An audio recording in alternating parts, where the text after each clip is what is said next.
All right, today we're diving into the incredible science behind managing type 1 diabetes. And it really is a daily, high-stakes balancing act. It's all about manually replicating one of the body's most critical and normally fully automated systems. So let's really dig into this because this question is at the absolute heart of managing type 1 diabetes. The thing is, it's not just about replacing a hormone. It's about recreating an entire dynamic, intelligent system that's supposed to respond to your body's needs from one moment to the next. Okay, so before we jump into the solutions, we have to understand the core problem. What actually happens when that critical, automatic system just stops working? To put it simply, the body's immune system gets confused and it attacks itself. There are these specialized cells in the pancreas called beta cells, and their only job is to be the body's insulin factory. Well, in type 1 diabetes, the immune system has destroyed that factory. The lights are off, the doors are locked, and production has stopped completely. And this key analogy is just perfect. I mean, every single cell in your body, your brain, your muscles, all your organs, they all run on sugar or glucose for fuel. But without that insulin key, the doors to the cells stay locked. The fuel can't get in, so you end up with all this sugar piling up in your bloodstream while your cells are literally starving.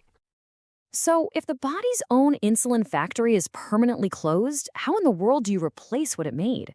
Well, it's definitely not as simple as taking one single dose. To really, truly replicate what nature does, you kind of have to learn to think like a healthy pancreas. And the solution that scientists came up with is this really clever two-part strategy. First, your body needs a constant, low-level drip of insulin, just running in the background to keep things stable. We call that basal insulin. You can think of it as the body's cruise control. Then, when you eat a meal, you need a quick, powerful burst to handle all that incoming sugar. And that's called prandial insulin, the mealtime booster. Now, this is where the science gets really, really cool. We haven't just created one type of artificial insulin. We have actually engineered a whole toolkit of different formulas, and each one is specifically designed to do one of those two very different jobs. So let's take a look inside this toolkit. For that mealtime prandial role, you've got rapid-acting insulins like Lispro and Aspart. They kick in within minutes and are gone within a few hours. Perfect.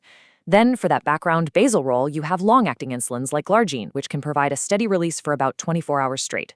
There are even ultra-long-acting ones that last way longer.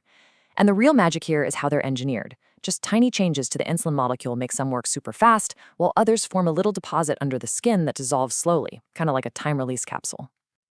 Okay, so you've got the tools, now what's the strategy? Having all the right formulas is one thing, but using them together to create a system that's both precise and flexible, well, that's where the real intelligence of this therapy comes in.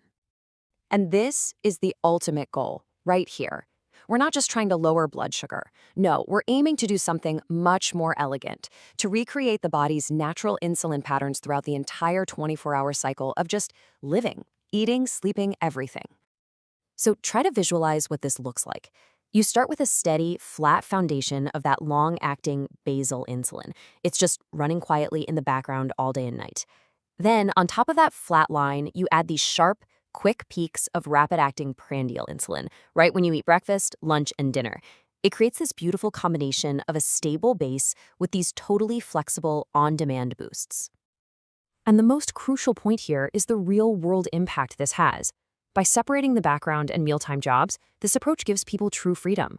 You know, they can decide to eat later, or maybe even skip a meal, with a level of control that older regimens just couldn't possibly offer. It's a total game changer for flexibility. But of course, this is a very delicate balance, and that brings up a really important question. What happens if that balance gets severely disrupted?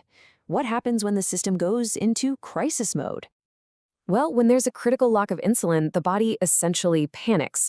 The cells are starving, so the body starts breaking down fat for energy at a totally dangerous and unsustainable rate. This process creates these byproducts called ketones, which make the blood acidic. This is a condition called diabetic ketoacidosis, or DKA, and it is a true medical emergency. But even for a crisis this serious, there's a very clear, logical, and effective emergency protocol. Step 1 is always to treat the severe dehydration with IV fluids, get the circulating volume back to normal. Step 2 is to administer short-acting insulin through an IV.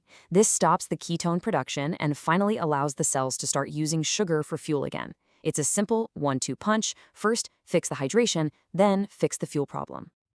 So when you see the whole picture, the intelligent design, the sophisticated toolkit, and the clear emergency protocols, it paints a picture that's not just about a challenge, but about empowerment.